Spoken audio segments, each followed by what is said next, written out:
Shalom semuanya, saya mengundang setiap jemaat Tuhan untuk mengalami kasih Tuhan Yesus.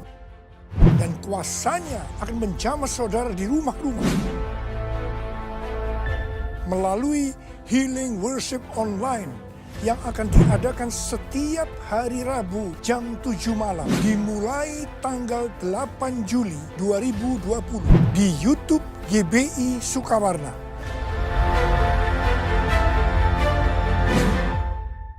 Tuhan Yesus memberkati.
prajurit-prajurit Tuhan yang gagah perkasa, yang mempunyai gaya hidup doa, pujian, dan penyembahan dalam unity siang dan malam, dan melakukan kehendak Tuhan pada zaman ini.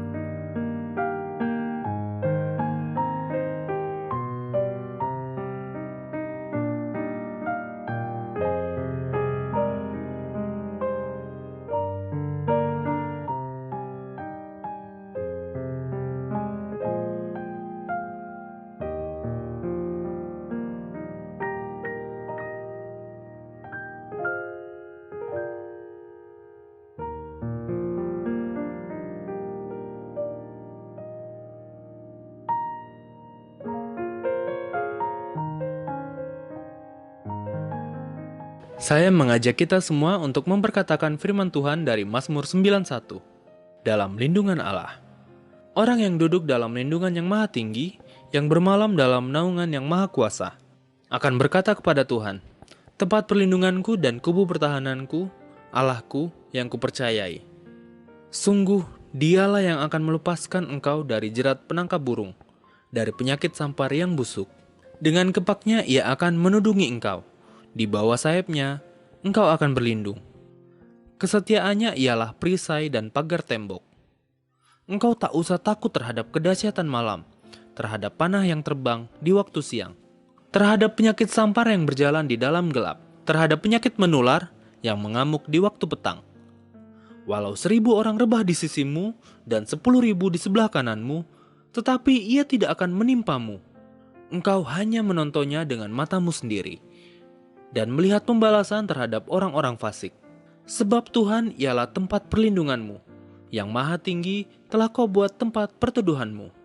Malapetaka tidak akan menimpa kamu, dan tulah tidak akan mendekat kepada kemahmu.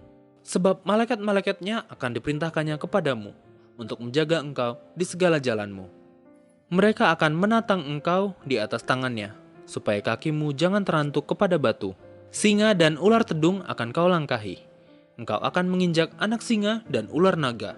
Sungguh hatinya melekat kepadaku, maka aku akan meluputkannya. Aku akan membentenginya, sebab ia mengenal namaku.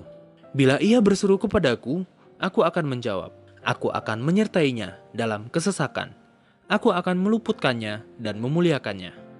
Dengan panjang umur akan kukenyangkan dia, dan akan kuperlihatkan kepadanya keselamatan daripadaku.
Kesatuan hati, tumbuh bersama, memenangkan jiwa. Jemaat Tuhan, mari terus bergabung di dalam KUL. KUL tetap dilaksanakan secara online setiap hari Selasa jam 7 malam. Minggu depan, kita masih beribadah secara online jam 9 pagi melalui Facebook dan YouTube channel gereja kita di GBI Rayon 13 Bengkulu. Ibadah anak tetap diselenggarakan secara online pada hari Minggu mulai jam 7 pagi di YouTube channel dan Facebook gereja kita GBI Rayon 13 Bengkulu. Bagi jemaat Tuhan yang ingin menabur, persembahan dapat dilakukan dengan cara transfer atau melalui digital payment dengan cara scan QR Code. QR GBI Rayon 13 Bengkulu dapat diakses melalui aplikasi berikut ini: GoPay, OVO, Dana, Link Aja, Sakuku. Caranya, pertama, pilih aplikasi digital payment yang akan dilakukan melalui handphone saudara. 2. Scan gambar QR melalui aplikasi. QR Code dapat saudara lihat di warta maupun di sosial media gereja kita. 3. Ikuti langkah-langkah dari masing-masing aplikasi sampai proses dikonfirmasi selesai. Untuk persembahan umum dan perpuluhan dapat ditransfer melalui rekening berikut, atau dengan cara scan QR Code yang ada di layar. Untuk diakonia dan KUL dapat ditransfer melalui rekening berikut, atau dengan cara scan QR Code yang ada di layar. Untuk pembangunan dapat ditransfer melalui rekening berikut, atau dengan cara scan QR Code yang ada di layar. Atau, bagi jemaat cabang dapat mentransfer melalui rekening cabang masing-masing. Warta dapat diakses melalui QR Code yang ada di layar, atau dapat mengakses link deskripsi di bawah. Saat ini telah tersedia rekaman khotbah dalam bentuk podcast audio, di mana jemaat dapat mendengarkan isi khotbah semudah mendengarkan musik di handphone masing-masing, tanpa harus menggunakan kuota internet video. Audio rekaman khotbah dapat diakses melalui platform digital Spotify. Follow playlist Spotify audio podcast gereja kita di GBI Rayon 13 Bengkulu. Cek toko KUL tentang keluarga, belanja, dan kita bersama. Saat ini telah tersedia pusat informasi toko-toko jemaat KUL yang menjual berbagai macam kebutuhan. Jemaat dapat melihat berbagai macam toko yang tersedia melalui Instagram Cek Toko KUL. Dan bagi jemaat KUL yang ingin mempromosikan produk dan jasanya, dapat menginformasikan kepada sekretariat KUL. Bagi jemaat yang butuh informasi gereja lebih lagi mengenai pelayanan konseling, doa, diakonia, dan pendaftaran KUL, dapat menghubungi call center sekretariat gereja di nomor telepon 0736 73 22 122 atau WhatsApp 0851 0000 8962. Jangan lupa follow akun sosial media gereja kita di GBI Rayon 13 Bengkulu. Mari Bapak Ibu seluruh pengerja, jemaat, cabang dan ranting untuk bersama-sama ambil bagian dalam doa puasa via Zoom setiap hari Sabtu, jam 10 pagi. Pelaksanaan doa puasa ini akan dilakukan seperti doa puasa biasa sebelum pandemi COVID-19 berlangsung. Kita bangun tahta Tuhan melalui pujian, penyembahan, dan doa. Kita berdoa untuk ibadah raya, cabang utama, cabang dan ranting, bangsa, provinsi, kota, serta pemimpin rohani. Link Zoom akan disampaikan pada H-1 sebelum doa puasa dilaksanakan.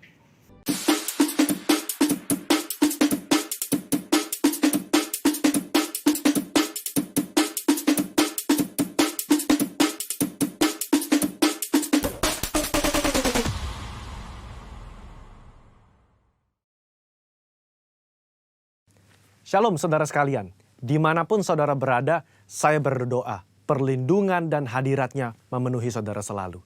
Kita akan membahas mengenai apakah boleh orang percaya menghardik setan dan juga sakit penyakit. Lalu apakah ada landasan firman dari kebiasaan yang umumnya orang Pentakosta lakukan ini? Sampai hari ini kita masih mempercayai bahwa Allah masih mau melakukan mujizat di tengah-tengah dunia. Baik itu mujizat kesembuhan, kelepasan dari keterikatan, maupun providensia Tuhan di keseharian hidup kita. 1 Korintus 3 ayat 9 jelas berkata bahwa kita adalah kawan sekerja Allah di dunia ini. Dan Yesus mengutus umatnya untuk memberitakan Injil sembari mengusir setan demi namanya dan mendoakan mereka yang sakit. Di tengah dunia yang dipenuhi oleh sakit penyakit dan banyak kelemahan ini, apa yang dapat umat Tuhan lakukan secara rohani bagi keselamatan negeri kita? Kita berdoa dan menghardik sakit penyakit ini agar Allah berpekara dan mengadakan mujizatnya. Khususnya bagi Indonesia yang sedang dilanda COVID-19. Hal ini dilandasi dan dipagari oleh 4 hal. Yang pertama, teladan Yesus yang melakukan mujizat supernatural. Di dalam perjanjian baru, tercatat ada 7 kali Yesus mengusir setan dalam kitab Matius, Markus, dan Lukas. Dan begitu banyak catatan Yesus menyembuhkan mereka yang sakit, baik secara perorangan maupun secara kalayak ramai. Kalau kita adalah kawan sekerja Yesus dan percaya bahwa kita diberi kuasa oleh Roh Kudus untuk mengusir setan dan menyembuhkan sakit penyakit, maka kita pun akan berlaku demikian. Pengetahuan Alkitab kita akan lebih kuat jika disertai oleh pengalaman iman yang sama. Kita membaca bahwa Yesus sering melakukan kesembuhan. Dia memberikan kuasa yang sama kepada para murid. Seperti di dalam Lukas pasal yang 9 ayat yang pertama. Dikatakan, maka Yesus memanggil ke-12 muridnya, lalu memberikan tenaga dan kuasa kepada mereka untuk menguasai setan-setan dan untuk menyembuhkan penyakit-penyakit.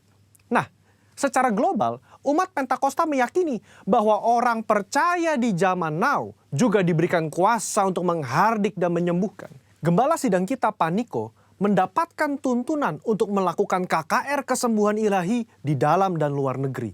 Tercatat sudah ada 318 kali KKR yang dilakukan dari tahun 2006 sampai 2019. Dan juga lewat program TV yang disaksikan oleh jutaan orang yang mengalami hadirat Tuhan. Ribuan orang mengalami kesembuhan yang juga disaksikan oleh banyak orang. Itu adalah pengalaman rohani tak terbantahkan yang memperkuat pengetahuan umat tentang karakter Allah yang penuh kasih itu. Kalau kita membaca sejarah kegerakan Pentakosta secara global, maka saudara akan melihat begitu banyak mujizat supernatural yang Tuhan kerjakan lewat hamba-hambanya di berbagai belahan dunia. Itu semua semata-mata karena Allah mengasihi jiwa-jiwa dan Ia ingin semua orang diselamatkan. Yang kedua, otoritas firman Tuhan. Di dalam kehidupan orang percaya, firman Tuhan menjadi dasar dari apa yang kita lakukan sehari-hari. Kalau pertanyaannya adalah, apakah orang percaya boleh menghardik sakit penyakit dan setan? Tentu kita melihat dari teks Alkitab bagaimana Yesus dan para rasul melakukannya. Di dalam Lukas pasal yang keempat, ayat yang ke-39, mertua Petrus sakit demam keras. Petrus meminta Yesus untuk datang. Yesus menyembuhkan mertua Petrus dengan cara apa? Yesus menghardik demam itu dan penyakit itu pun meninggalkan dia. Ini yang menjadi dasar bagi orang percaya. Secara spiritual, kita berdoa dan menghardik sakit penyakit seperti yang Yesus lakukan. Di dalam Yohanes pasal ke-14 ayat yang ke-12 juga dikatakan bahwa orang percaya akan melakukan pekerjaan-pekerjaan yang Yesus lakukan. Bahkan pekerjaan yang lebih besar lagi. Pekerjaan ini mencakup mujizat-mujizat yang Yesus lakukan. Karakter kerendahan hati yang Dia tunjukkan. Dan kasih yang diberikan kepada orang-orang yang membutuhkan. Inilah yang menjadi dasar bagi orang percaya untuk melangkah dengan iman di atas dasar janji firman Tuhan. Poin yang ketiga, ketaatan kepada pemerintah. Ketika gereja mengajak umatnya untuk berdoa syafaat bagi negeri ini, bukan berarti kita tidak mentaati pemerintah dalam melakukan physical distancing atau memakai masker. Roma 13 jelas mengajarkan bahwa orang percaya diminta untuk taat dan patuh kepada pemerintah sebagai hamba Allah di dunia untuk kebaikan kita. Dalam konteks pandemi COVID-19, maka ketika kita berdoa menghardik pandemi ini agar cepat selesai, pada saat yang bersamaan kita juga mentaati peraturan pemerintah dalam mematuhi protokol kesehatan. Poin yang keempat, menantikan waktunya Tuhan. Ketika kita berdoa syafaat dan melakukan tindakan iman seperti menghardik hal semacam ini, tidak terlepas dari kedaulatan Tuhan. Iman yang rasional membuat kita terus-menerus berdoa dan berharap hanya kepada Tuhan, sembari mengetahui bahwa jalan manusia bukan jalannya Tuhan. Rancangan manusia bukan rancangannya Tuhan. Contoh, ketika Daud berdoa dan berpuasa demi anaknya yang sakit, sebagai penghakiman Tuhan atas hubungannya yang salah dengan Batsheba, dia melakukannya dengan tidak jemu-jemu. Tetapi ketika Tuhan berkata lain dan anak itu harus mati, maka Daud segera bangkit. Dia makan dan kembali beraktivitas. Apa yang dapat kita pelajari? Orang percaya diminta untuk terus berdoa dengan tidak jemu-jemu. tetapi jawaban final ada di tangan Tuhan. Rentang waktu ketika kita mulai berdoa sampai adanya jawaban dari Tuhan dapat digunakan sebagai waktu pertobatan dari sisi manusia dan juga waktu untuk mencari hadirat Tuhan. Saudara, apa kesimpulannya? Iman yang rasional bukanlah iman yang buta dan gegabah. Iman yang melibatkan akal budi dan pikiran kita sangat diperlukan dalam meresponi pandemi COVID-19 ini. Kita tetap mempercayai mujizat Allah di tengah bangsa kita. Kita berdoa untuk pemerintah agar diberi hikmat menyelesaikan pandemi ini. Dan kita pun mentaati protokol kesehatan, menjaga jarak, mencuci tangan, dan memakai masker. Saya berdoa agar kita semua mau ambil bagian untuk berdoa dan bersyafaat bagi bangsa Indonesia. Saudara-saudara, untuk penjelasan lebih lengkapnya dari tim teologi kami, jangan lupa buka link yang ada di atas atau scan barcode yang tersedia. Tuhan Yesus memberkati saudara sekalian. Amin.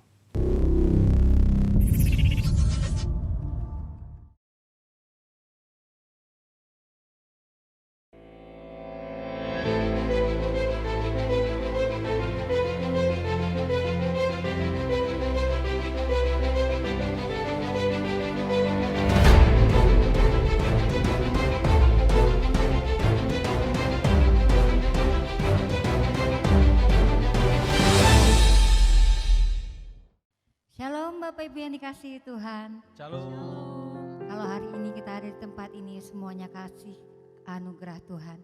Untuk Bapak Ibu yang ada di rumah yang menyaksikan secara live streaming, kami percaya lawatan Tuhan juga akan melawat Bapak Ibu Saudara. Dimanapun Bapak Ibu Saudara berada, walaupun dalam perjalanan ataupun yang ada di rumah ataupun di mana saja berada, kita percaya bahwa Tuhan melampaui ruang dan waktu dan Dia sanggup melawat setiap kita. Mari kita siapkan hati kita akan berdoa. Bapa yang baik, terima kasih Tuhan. Buat seminggu telah berlalu Tuhan menyertai kami. Kalau kami ada pada sampai minggu ini Tuhan, semuanya karena Tuhan yang memberikan kemampuan buat kami untuk melewati satu minggu ke belakang. Tuhan Yesus, terima kasih buat kebaikan Tuhan yang tidak terhitung atas kehidupan kami. Ajari kami Tuhan, ajari kami untuk menghitung setiap kebaikan Tuhan dalam kehidupan kami. Terima kasih Bapa. Saat ini Tuhan kami mau berikan pujian kami, syukur kami di hadapan Tuhan. Biarlah Tuhan semua nyanyian dan pujian kami berbau harum di hadapan-Mu. Terima kasih Tuhan, ini pujian dan penyembahan kami bagi-Mu Tuhan.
layak Tuhan. Engkau layak terima segala pujian dari kami Tuhan. Ini kami hamba-hamba-Mu Tuhan. Ini kami jemaat-jemaat-Mu Tuhan. Ini kami Tuhan dimanapun kami berada saat ini Tuhan. Tuhan, kami tahu dan kami percaya Engkau ada bersama dengan kami saat ini Tuhan. Ya rabata sikarabata ya ralaba ya ralaba ya ralaba ya ralaba. Sebab Kau layak terima pujian. Sebab Kau layak terima pujian. Sebab Kau layak, yes Tuhan, ku agungkan Yesus, Raja di atas segala raja. Sebab Kau layak Tuhan, sebab Kau layak terima pujian. Sebab Kau layak terima pujian. Sebab Kau layak, ku agungkan Yesus, Raja di atas segala raja. Sebab Kau layak terima pujian. Sebab Kau layak terima pujian. Sebab Kau layak, ku agungkan Yesus, Raja di atas segala raja. Sebab Kau layak Tuhan, sebab Kau layak terima pujian. Sebab Kau layak terima pujian. Sebab Kau layak, ku agungkan Yesus, Raja di atas segala raja. Sebab Kau layak, Tuhan, Kau layak terima pujian dan penyembahan kami Tuhan. Ini pujian kami bagi-Mu Yesus. Ini pujian kami bagi-Mu Bapa. Ya ralaba ya ralaba ya ralaba ya ralaba ya ralaba ya ralaba. Raja di atas segala raja. Sebab Kau layak terima pujian. Sebab Kau layak terima pujian. Sebab Kau layak, ku agungkan Yesus, Raja di atas segala raja. Raja di atas segala raja. Raja di atas segala raja. Beri sorak-sorai kemuliaan buat Tuhan Allah kita. Haleluya. Yes, Lord. Mari kita berdoa sahabat. Bapa di surga, kami mengagungkan Engkau. Kami meninggikan nama-Mu, Raja di atas segala raja. Engkaulah Tuhan kami, Engkaulah Yesus kami, Engkau penolong dan pelindung kami. Kami bersyukur pada pagi hari ini. Kami memuji Engkau, mengagungkan nama-Mu, karena Engkau baik. Engkau senantiasa baik dalam hidup kami. Terima kasih Tuhan. Terima kasih untuk pertolongan-Mu bagi keluarga kami.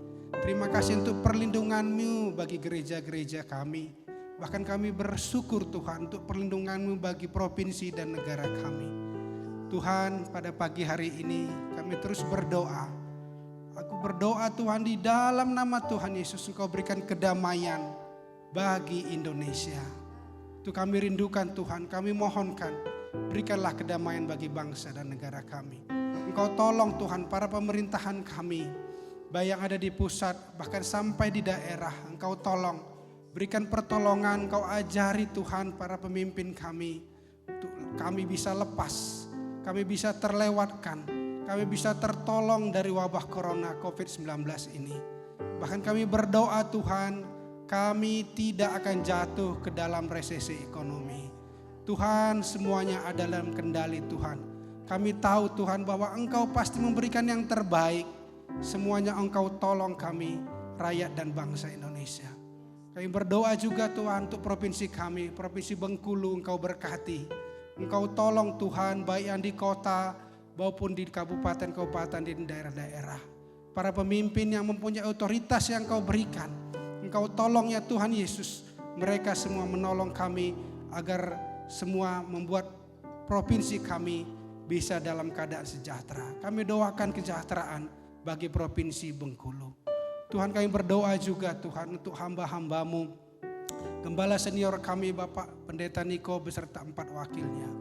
Kami doakan Bapak Gembala Rayon kami Bapak Irfan Jonathan.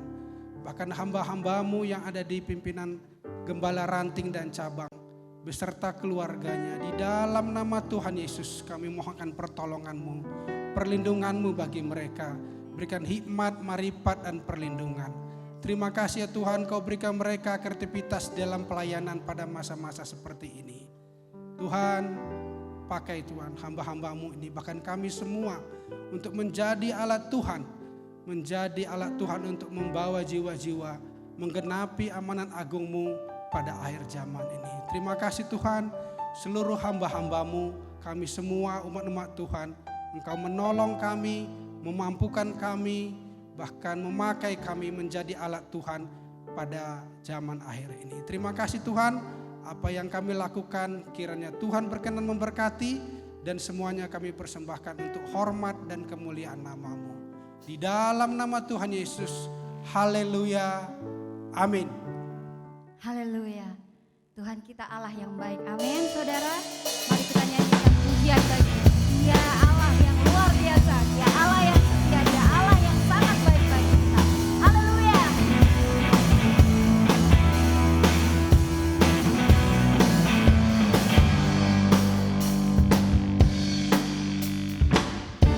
Terukur besar kasih setiamu Tuhan.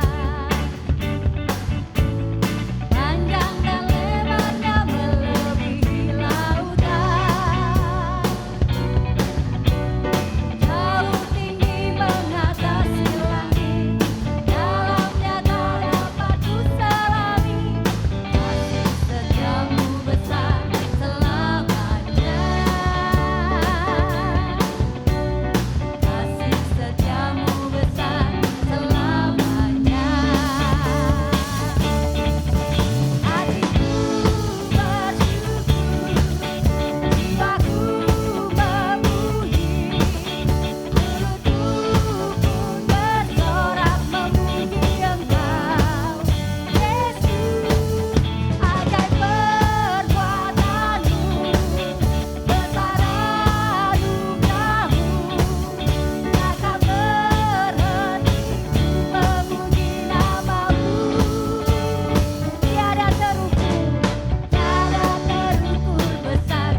Apa yang dimaksud dengan Pentakosta ketiga? 1. Pentakosta ketiga adalah pencurahan Roh Kudus yang dahsyat di zaman now, melebihi yang terjadi di Azusa Street. 2. Pentakosta ketiga akan mengakibatkan penuaian jiwa yang terbesar dan yang terakhir sebelum Tuhan Yesus datang kembali. 3. Pentakosta ketiga akan membangkitkan generasi Yeremia, yaitu anak-anak muda yang dipenuhi Roh Kudus, cinta mati-matian kepada Tuhan Yesus, tidak kompromi terhadap dosa, dan akan bergerak untuk memenangkan jiwa. 4. Pentakosta ketiga lahir di Indonesia dan bergerak ke bangsa-bangsa. Gerakan ini dari timur ke barat dan akan kembali ke Yerusalem. 5. Pentakosta ketiga akan memberikan kuasa untuk menyelesaikan amanat agung, dan setelah itu Tuhan Yesus datang kembali. Haleluya, puji nama Tuhan. Mari kita nyatakan Tuhan Allah kita baik, sungguh baik, Dia sangat baik. Hadiratnya ada di tengah kita saat ini. Mari kita siapkan hati kita mau mendengarkan firman Tuhan. Hadirat-Mu Tuhan, selalu kami rindukan. Lawatan-Mu Tuhan, selalu kami nantikan.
Shalom, bagaimana kabar saudara semua?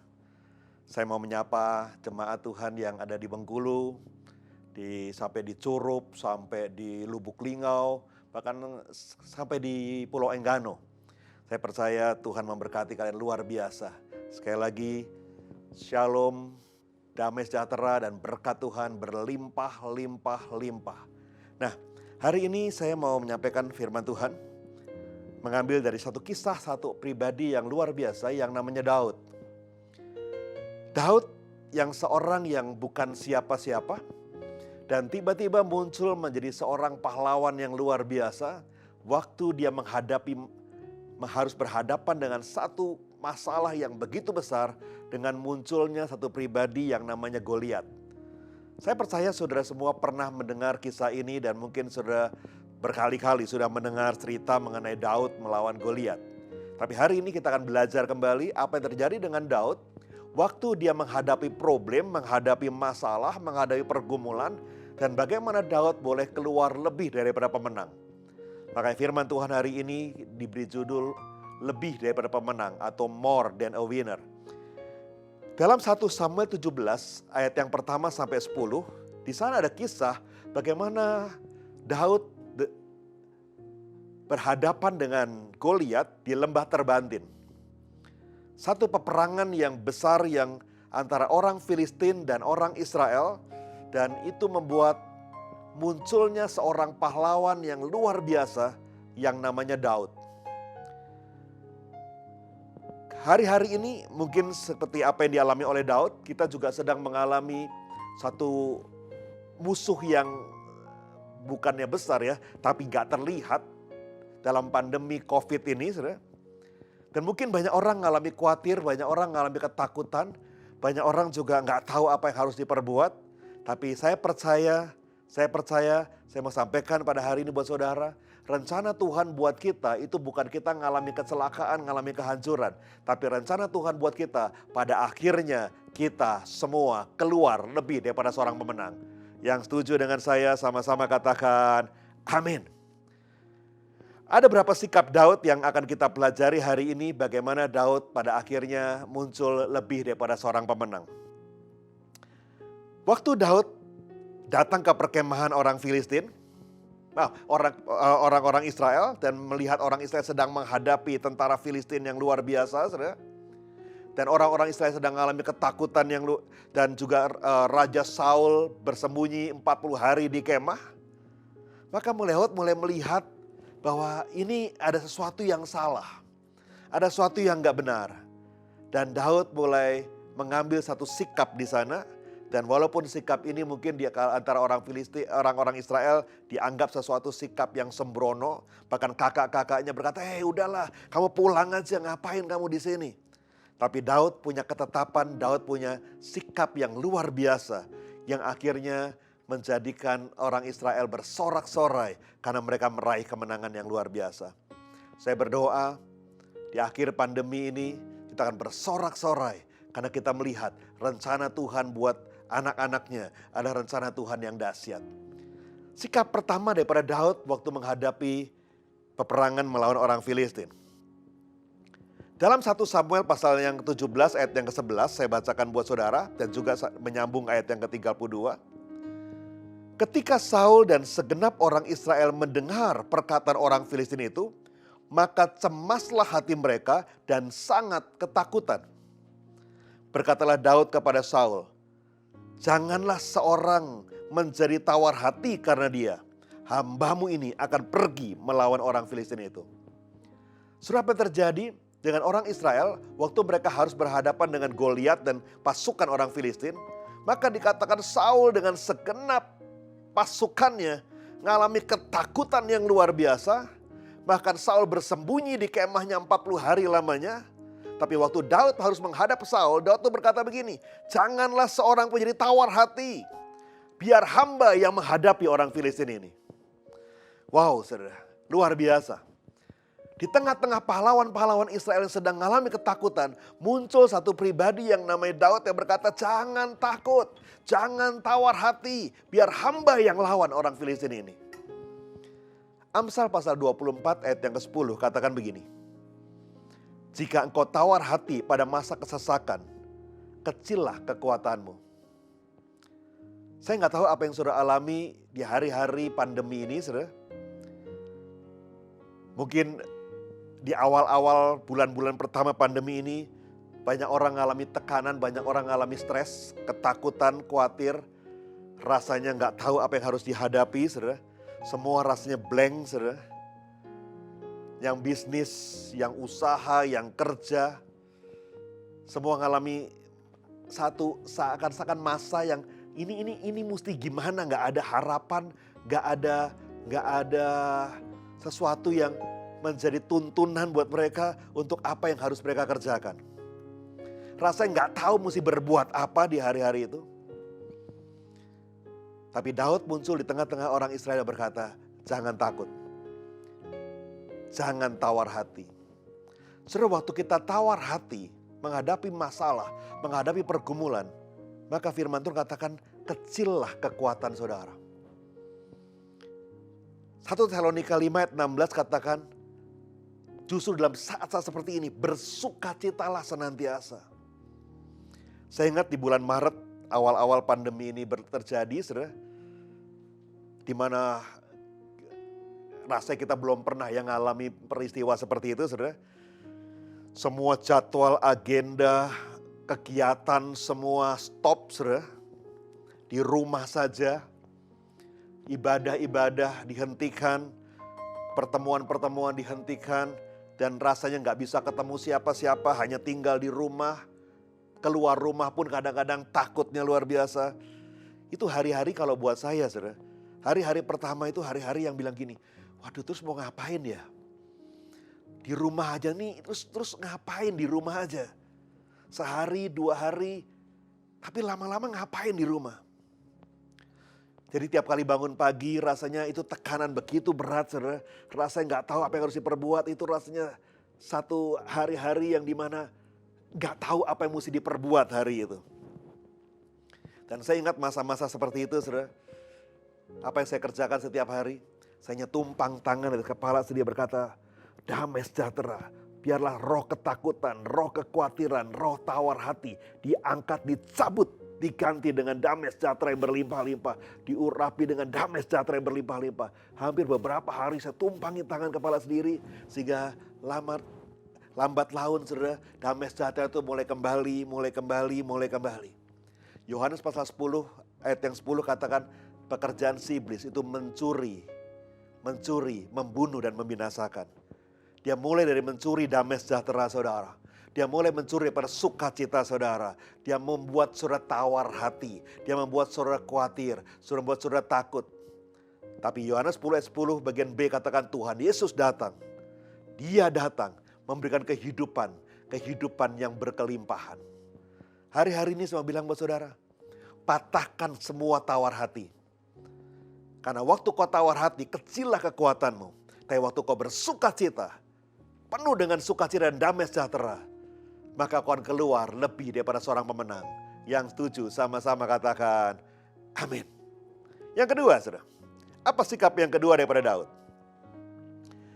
Dalam 1 Samuel 17 ayat yang ke-25, firman Tuhan berkata begini, berkatalah orang Israel itu, sudahkah kamu lihat orang yang maju itu? Sesungguhnya ia maju untuk mencemoohkan orang Israel. Orang yang mengalahkan dia akan dianugerahkan raja, kekayaan yang besar. Raja akan memberikan anaknya yang perempuan kepadanya, dan kaum keluarganya akan dibebaskan dari pajak di Israel. Saudara, Daud melihat masalah yang orang lain berkata ini masalah yang besar, ini pergumulan yang besar, ini musuh yang besar. Tapi justru Daud melihat di balik tantangan yang muncul dengan munculnya Goliat, di sana ada kesempatan yang besar. Hari-hari ini apa yang sudah lihat di tengah-tengah pandemi ini? Masalah atau kesempatan, saudara? Saya ingat beberapa tahun yang lalu, sudah cukup lama, saudara. Saya pernah mengikuti satu training, equipping dari John Maxwell, saudara, leadership training, saudara. Dan ada salah satu kisah yang disampaikan oleh Bapak John Maxwell yang sangat menarik dan tidak pernah saya lupa. Ini kisah yang sudah sangat populer, tapi nggak apa-apa, saya ceritakan lagi buat saudara hari ini ya. Bagaimana seorang pengusaha di London, saudara, satu ketika mengirim salesman-nya, bagian marketingnya untuk pergi ke Afrika untuk membuka toko sepatu di sana. Jadi dia utus stafnya untuk berangkat ke Afrika dan buka toko sepatu di Afrika. Salesman ini dengan semangat dia berangkat ke Afrika, ke satu kota, satu negara di Afrika, dan untuk mempersiapkan pembukaan sebuah toko sepatu. Tapi apa yang terjadi, saudara? Waktu dia sampai di Afrika, dia melihat dan 1, 2, 3 hari dia di kota itu, dia melihat hampir seluruh penduduk di sekitar itu tidak pakai sepatu, saudara. Lalu dia mulai berpikir, ngapain gue buka toko sepatu di sini? Sebentar juga tutup. Orang semua nggak ada yang pakai sepatu. Orang-orang sini nggak biasa pakai sepatu. Buat apa buka toko sepatu? Dia telepon bosnya, bos, saya pulang aja deh ke London lagi. Percuma, udah nggak usah buka toko sepatu di sini. Ini orang-orang sini nggak ada yang pakai sepatu. Kalaupun kita buka toko sepatu, percuma, nggak ada yang beli sepatu. Akhirnya dia minta izin untuk pulang ke London, saudara. Bulan depannya, bosnya kirim lagi orang lain, saudara. Staf yang lain lagi, staf marketing juga. Berangkat ke kota yang sama. Persiapkan buka toko sepatu. Waktu staf yang kedua ini berangkat sampai di sana, saudara. Sama, dia melihat juga semua orang gak pakai sepatu, saudara. Tapi begitu dia melihat semua orang gak pakai sepatu, dia langsung telepon lagi bosnya. Bos, ini semua orang di sini gak ada yang pakai sepatu. Sebab itu bos, izinkan saya buka toko yang besar di sini. Karena justru saya melihat kalau semua orang gak pakai sepatu, ini kesempatan kita jual sepatu yang banyak.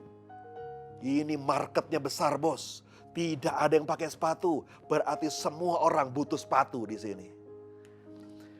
2 orang salesman punya pandangan yang berbeda, saudara. Yang satu bilang gak mungkin. Tapi yang satu bilang ini kesempatan, ini challenge, ini kesempatan untuk meraih kemenangan, ini meraih berkat yang besar. Di tengah-tengah pandemi situasi yang sulit seperti ini, apa yang sudah lihat? Masalah atau kesempatan? Masalah atau kesempatan yang Tuhan sediakan buat kita untuk meraih kemenangan, untuk meraih berkat, untuk meraih kesuksesan, untuk melihat terobosan demi terobosan demi terobosan. Saya ingat anak rohani saya yang ada di Pulau Batam, saudara. Dia cerita, saudara. Di satu ketika saya lihat di sosial medianya dia tuh sedang bikin kue, saudara. Bikin roti. Lalu saya bilang, sejak kapan kamu bikin roti? Dia ketawa, iya pak, saya tuh gak bisa bikin roti pak. Jadi iseng-iseng di rumah, anak-anak saya juga di rumah, saya bikin roti pak. Kok jadi? Anak-anak suka, besoknya saya bikin roti lagi. Saya bagi teman-teman pengerja gereja, semua bilang rotinya enak. Pesen dong, booking dong, pesen dong, kapan bikin lagi? Akhirnya saya mulai bikin buat teman-teman pak. Akhirnya mereka bikin lagi buat teman-teman. Teman-teman ngomong lagi ke temannya. Teman-teman ngomong lagi ke temannya. Sampai cita-cita dan akhirnya pak. Saya lagi mikir-mikir juga nih pak. Kok saya sekarang jadi bikin roti ya? Saya ini gak bisa bikin roti ya tadinya pak. Tapi justru di tengah-tengah pandemi ini kok tiba-tiba Tuhan buka kesempatan yang baru. Sampai suami saya tuh bilang, sejak kapan kamu bikin roti sekarang? Gak tahu dia bilang. Kok sekarang saya jadi suka bikin roti, jadi jualan roti, jadi punya bakery kecil di rumah, dan banyak orang pesan tiap hari. Jadi tiap hari dari pagi sampai sore saya bikin roti pak sekarang pak. Saudara, di tengah-tengah situasi yang sulit, di sana Tuhan sediakan kesempatan buat saudara. Di sana Tuhan sediakan terobosan buat saudara. Di sana Tuhan sediakan pintu yang baru yang siap dibuka. Dan waktu kau buka pintu itu, engkau melihat Tuhan sediakan sesuatu yang dahsyat. Tuhan sediakan sesuatu yang luar biasa. Daud tidak melihat ini masalah. Tapi Daud melihat ini kesempatan yang luar biasa. Kesempatan untuk mengalami kemenangan. Kesempatan untuk keluar lebih daripada pemenang. Kesempatan untuk mendapat hadiah daripada Raja Saul. Ini kesempatan untuk sukses, kesempatan untuk muncul jadi seorang pahlawan. Saudara. Di tengah-tengah situasi pandemi semacam ini, ada banyak pintu kesempatan Tuhan sediakan buat kita. Kita mesti keluar dengan paradigma yang baru. Kita mesti melihat ini bukan masalah buat anak-anak Tuhan. Ini kesempatan untuk meraih keberhasilan. Yang setuju dan percaya sama-sama katakan amin. Yang ketiga, bagaimana sikap Daud yang ketiga dalam peperangan? Dalam 1 Samuel 17 ayat 37 dikatakan begini. Waktu Daud harus menghadap Saul, dan Saul melihat Daud ini yang masih kemerah-merahan, sok-sokan mau lawan Goliat, saudara. Saul bilang begini sama Daud, Daud, udahlah kamu pulang aja, kembalikan kambing dombamu itu. Jangan lawan Goliat, kamu tuh masih kecil, masih kemerah-merahan, masih anak muda seperti udahlah. Kami yang pahlawan aja gak berani kok. Tapi apa jawab Daud, saudara? Dalam 1 Samuel 17 ayat 37 dikatakan begini. Pula kata Daud, Tuhan yang telah melepaskan aku dari cakar singa dan cakar beruang, Dia juga akan melepaskan aku dari tangan orang Filistin itu. Kata Saul kepada Daud, pergilah, Tuhan menyertai engkau. Yang ketiga, saudara, Daud punya pengalaman pribadi bersama Tuhan. Dan pengalaman pribadinya bersama Tuhan, itu memberikan dia percaya, yakin Tuhannya pasti tolong dia. Daud berkata bahwa aku pernah diluputkan Tuhan dari cakar singa. Aku pernah diluputkan Tuhan dari cakar beruang. Sekarang juga Tuhan pasti luputkan aku. Daud seakan-akan mau berkata, kalau dulu Tuhan tolong aku lawan singa. Kalau dulu Tuhan tolong aku lawan beruang. Sekarang Tuhan juga tolong aku lawan orang Filistin ini. Dan Tuhan pasti berikan aku kemenangan demi kemenangan yang luar biasa. Setiap pengalaman kita bersama Tuhan, itu membuat iman kita makin bangkit, saudara. Dan yakin Tuhan tidak pernah tinggalkan kita sendirian. Saya ingat satu ketika datang sepasang suami istri datang ke tempat saya, ke kantor, saudara, untuk konseling, saudara. Dia minta didoakan karena dia sedang menghadapi masalah dalam bisnisnya.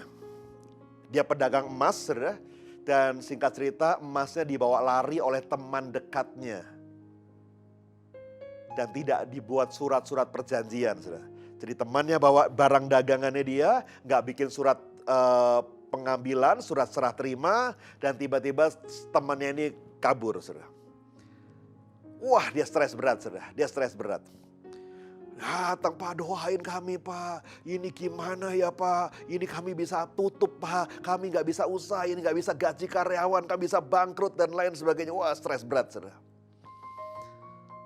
Lalu kami konselingin, kami kuatkan dia. Tuhan pasti berikan jalan keluar, Tuhan pasti bisa tolong. Iya tapi Pak, ini berat Pak. Ini aduh kami gak tahu mesti berbuat apa lagi. Oh itu orang kabur, kami mau cari kemana juga sudah telepon, dicari gak dijawab Pak. Dicari di rumahnya gak ada, di keluarganya gak ada yang tahu. Dagangan kami itu juga sebagian orang investasi di tempat kami Pak. Itu bukan uang kami semua, itu sebagian uang orang lain juga. Yang titip di tempat kami. Saudara stres, saudara. Lalu saya tanya sama dia. Ya sudah, saya juga gak tahu mesti berbuat apa. Saya hanya bisa doakan, bisa kuatkan kalian berdua. Tapi saya mau tanya. Kalian punya pengalaman gak sih pernah ditolong Tuhan? Dia mikir sebentar, bilang, oh iya pernah Pak. Kira-kira 3, 4, 5 tahun yang lalu lah Pak kira-kira. Kami juga pernah ditolong Tuhan Pak. Wah itu mujizat itu Pak. Gimana tuh ceritanya? Hampir mirip-mirip Pak. Barang dagangan kami juga dibawa lari orang Pak. Oh ya? Terus gimana? Wah luar biasa loh Pak. Itu barang dagangan kami gak kembali Pak. Orangnya juga gak ketemu Pak. Yang bawa lari itu. Ini orang memang terlalu baik saudara. Jadi terlalu percaya dengan teman-temannya, temannya bawa barang dagangannya dia, nggak bikin surat perjanjian karena saking percayanya, tapi bolak-balik ditipu orang. Saudara. Orang ini pergi Pak, lari Pak, tapi Tuhan bikin mujizat Pak. Lewat berbisnis saya yang lain, lewat kesempatan yang lain, tiba-tiba Tuhan kembalikan berkat tuh, wah apa, itu berlipat-lipat lebih daripada apa yang dibawa lari orang, Pak. Saya bilang sama dia, nah kalau begitu enak kan? Kalau dulu Tuhan pernah tolong kamu, masa ragu sekarang Tuhan tolong kamu? Kalau dulu Tuhan pernah tolong, sekarang juga Tuhan pasti tolong. Tapi beda, Pak. Loh, beda gimana? Saya bilang, kan sama-sama. Dulu Tuhan pernah tolong, ya sekarang juga Tuhan pasti tolong. Tapi beda, Pak. Dulu itu yang 5 tahun yang lalu, Pak, itu barang dagangan saya yang dibawa lari orang, kira-kira nilainya sekitar 15 juta, Pak.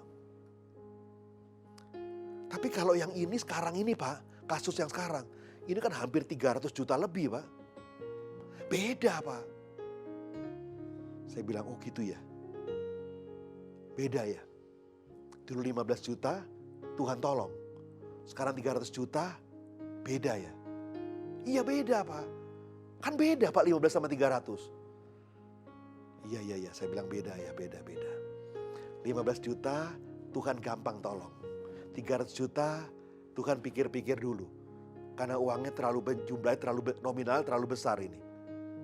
Saya bilang, Pak, Bu, buat Tuhan 15 juta, 300 juta, mau 2 miliar sekalipun, tidak ada masalah buat Tuhan. Kalau Tuhan mau tolong, Tuhan sanggup tolong. Kita punya Allah yang gak terbatas. Kita punya Allah yang terlalu dahsyat. Kita punya Allah yang menciptakan langit dan bumi. Seluruh alam semesta itu miliknya Dia. Kalau Dia mau tolong, Dia pasti tolong. Daud berkata, dulu Tuhan tolong aku lawan singa. Dulu Tuhan tolong aku lawan beruang. Kalau dulu Tuhan tolong aku lawan singa, lawan beruang. Sekarang juga Tuhan masih tolong aku lawan orang Filistin ini. Daud punya iman, Daud punya percaya. Karena dia punya pengalaman pribadi bersama Tuhan. Dan setiap pengalaman pribadi kita bersama Tuhan, itu menambah kekuatan kita. Menambah iman kita makin bangkit, makin kuat bersama dengan Tuhan. Saudara, saya ingat waktu awal-awal pandemi COVID ini, di mana kita semua sedang bingung, saudara. Tiba-tiba ada seorang teman dia posting di sosial medianya dia. Dia bilang gini, dia tulis di posting di sosial media. Saya ingat itu postingannya dia, walaupun saya cari lagi sudah hilang tadi. Dulu waktu ada virus SARS, Tuhan tolong kita, Tuhan luputkan kita. Sekarang muncul COVID, Tuhan juga pasti luputkan kita. Saya bilang, yes, thank you Lord. Terima kasih Tuhan. Dulu SARS, Tuhan luputkan kita. Sama-sama virus, saudara. Sama-sama gak ada obatnya juga, saudara. Sekarang COVID, Tuhan juga pasti luputkan kita. Saya gak tahu pergumulan apa yang sedang saudara hadapi. Masalah apa yang saudara sedang hadapi hari-hari ini. Tapi saya mau bilang buat saudara, kalau dulu Tuhan pernah tolong saudara waktu engkau sakit. Tuhan pernah tolong saudara waktu engkau punya masalah. Tuhan pernah tolong saudara waktu engkau punya pergumulan di rumah tangga, pergumulan di bisnis, pergumulan di pekerjaan saudara. Apapun yang saudara sedang hadapi di tahun-tahun yang sudah berlalu. Kalau dulu Tuhan tolong, sekarang juga Tuhan yang sama tetap sanggup tolong saudara. Sekali lagi saya nggak tahu keadaan saudara hari ini. Apa yang sedang saudara alami hari-hari ini. Pergumulan apa yang ada dalam hidup saudara hari-hari ini. Tapi engkau punya Tuhan yang dahsyat. Waktu Daud harus menghadapi tekanan yang besar. Yang Saul saja seorang raja Israel ketakutan. Bersembunyi dalam kemah 40 hari. Tapi Daud melihat itu. Dan Daud berkata yang pertama, jangan tawar hati. Jangan tawar hati. Yang kedua, Daud melihat kesempatan bukan masalah. Dan yang ketiga, Daud punya pengalaman bersama Tuhan. Dan Daud percaya kalau dulu Tuhan tolong dia, sekarang juga Tuhan tolong dia. Apapun masalahmu hari ini, kalau dulu Tuhan tolong saudara, sekarang juga Tuhan pasti tolong saudara. Saudara kasih Tuhan, saya nggak tahu apa yang saudara sedang gumulkan hari ini. Sementara kau dengarkan firman Tuhan hari ini, saya nggak tahu apa yang menjadi masalah saudara, apa menjadi pergumulan saudara. Tapi coba ingat-ingat, Pernahkah saudara punya pengalaman bersama Tuhan, di mana Tuhan pernah tolong saudara dulu? Ada berapa banyak saudara yang pernah waktu sakit dan Tuhan sembuhkan saudara? Ada berapa banyak saudara yang waktu mengalami tekanan yang berat dan Tuhan berikan jalan keluar buat saudara? Ada berapa banyak saudara yang mungkin punya masalah di rumah tangga, masalah di pekerjaan, masalah ekonomi, dan rasanya saudara sudah hampir aja nyerah dan tidak sanggup berbuat apa-apa. Tapi tiba-tiba pertolongan Tuhan datang tepat pada waktunya.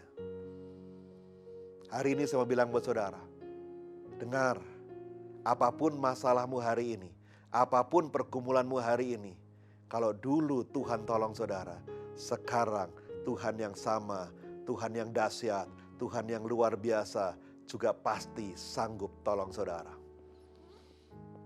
Amin. Amin saudara. Dia Allah yang tidak terbatas. Dia Allah yang tidak terbatas. Dia Allah di atas segala Allah. Allah yang maha dahsyat. Allah di atas segala ombak masalah kita. Allah di atas segala ombak pergumulan kita. Saya akan berdoa buat saudara pada hari ini.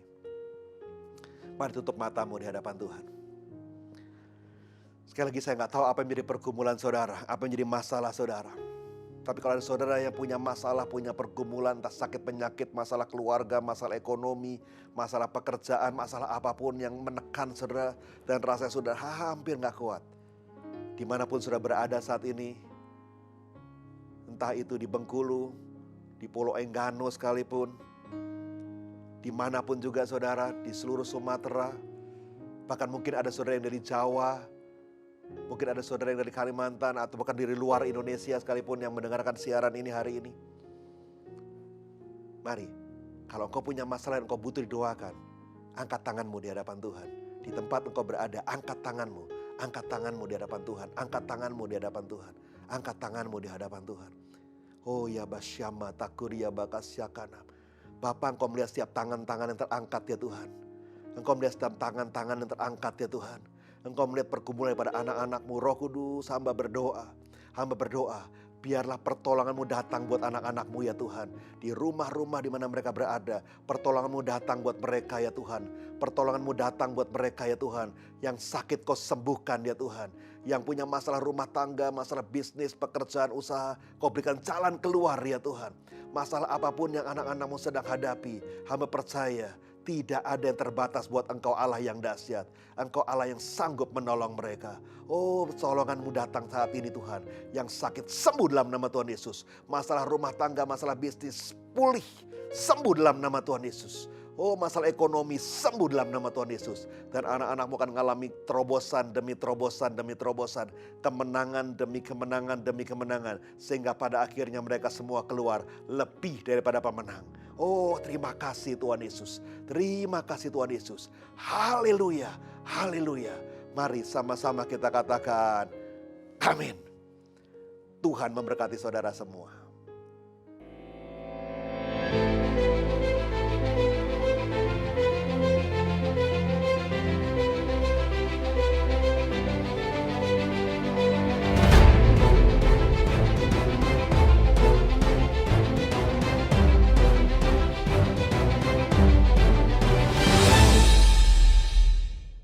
Shalom saudara, tiba saatnya kita akan memberi persembahan.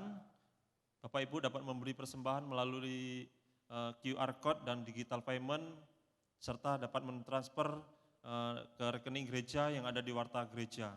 Sebelum kita memberi, mari kita tundukkan kepala dan kita berdoa.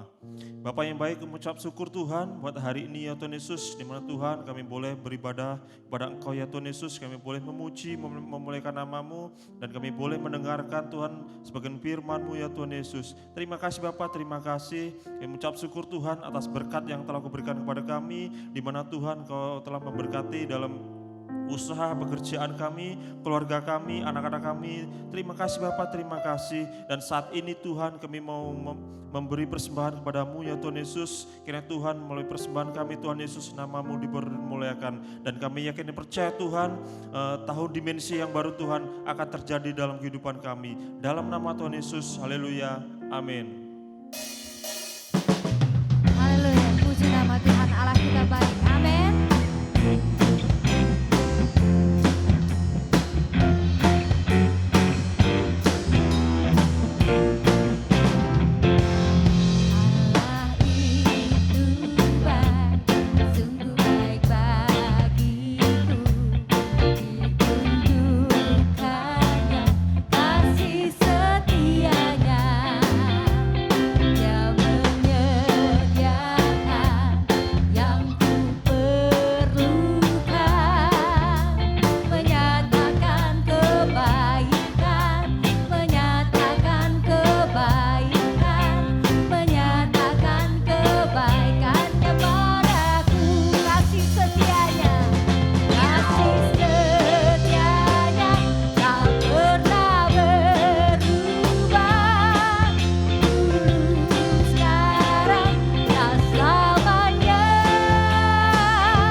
Saudara terkasih dalam Tuhan, sebelum kita menyelesaikan ibadah kita pada hari ini, mari kita mengangkat kedua belah tangan kita tinggi-tinggi dan kita menerima berkat dari Allah Bapa.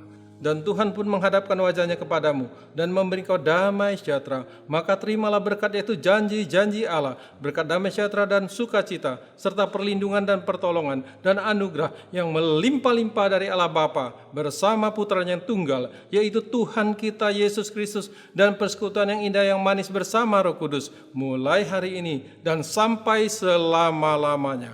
Mari saudara terkasih dalam Tuhan yang diberkati, sama-sama kita katakan, amin. Selamat hari Minggu, Tuhan Yesus memberkati.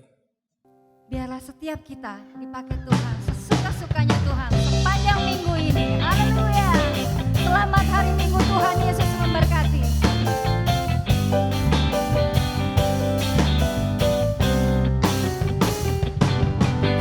Hidupku telah ditebus oleh kuasa darah yang kudus. Sekarang hidupku bukan milikku lagi. Tuhan mau lakukan, apapun yang Tuhan menginginkan, asalkan Tuhan ku senang, semua ku relakan, namanya dimuliakan. Suka-sukamu Tuhan, suka-sukamu Tuhan, suka-sukamu Tuhan, suka-sukamu Tuhan,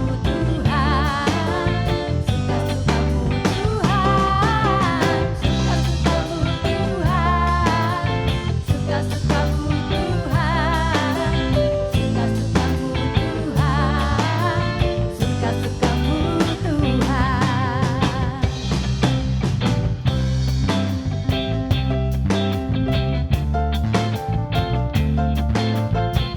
Haleluya, Tuhan kita baik, amin.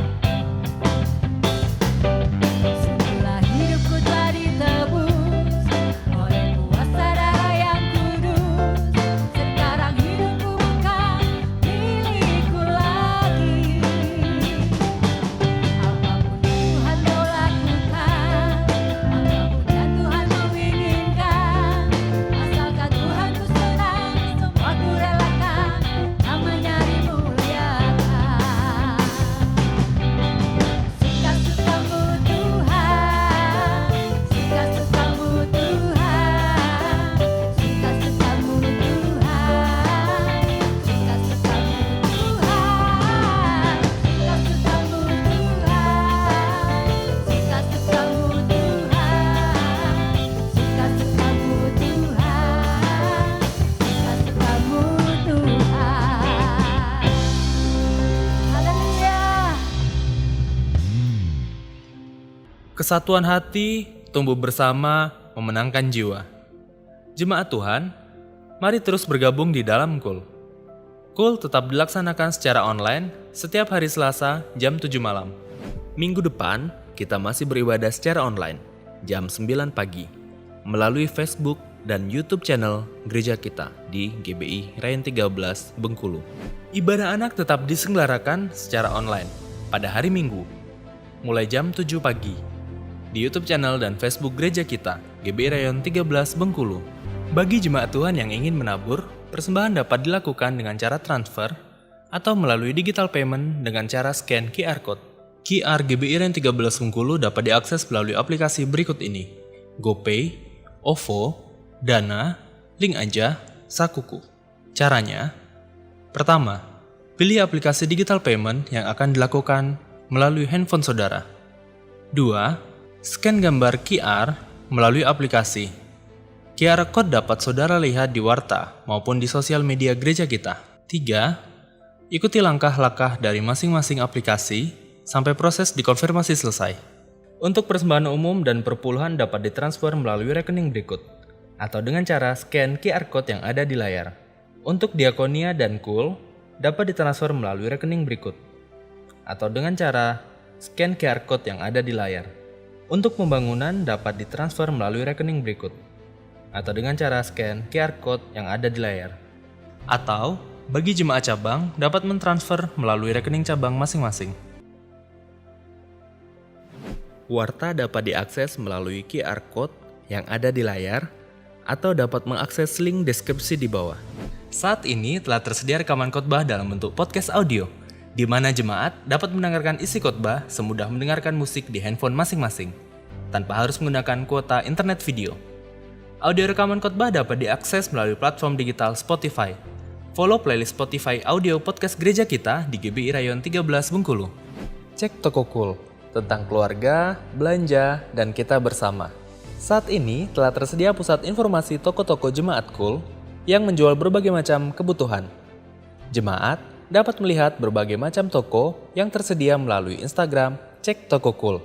Dan bagi Jemaat Cool yang ingin mempromosikan produk dan jasanya, dapat menginformasikan kepada Sekretariat Cool.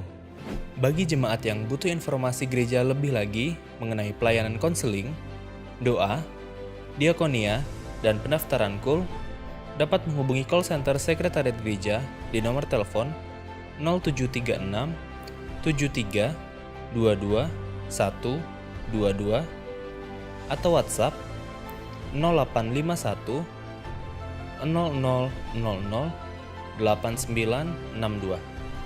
Jangan lupa follow akun sosial media gereja kita di GBI Rayon 13 Bengkulu. Mari Bapak Ibu seluruh pengerja, jemaat, cabang dan ranting untuk bersama-sama ambil bagian dalam doa puasa via Zoom setiap hari Sabtu, jam 10 pagi. Pelaksanaan doa puasa ini akan dilakukan seperti doa puasa biasa sebelum pandemi COVID-19 berlangsung. Kita bangun tahta Tuhan melalui pujian, penyembahan, dan doa. Kita berdoa untuk ibadah raya, cabang utama, cabang dan ranting, bangsa, provinsi, kota, serta pemimpin rohani. Link Zoom akan disampaikan pada H-1 sebelum doa puasa dilaksanakan.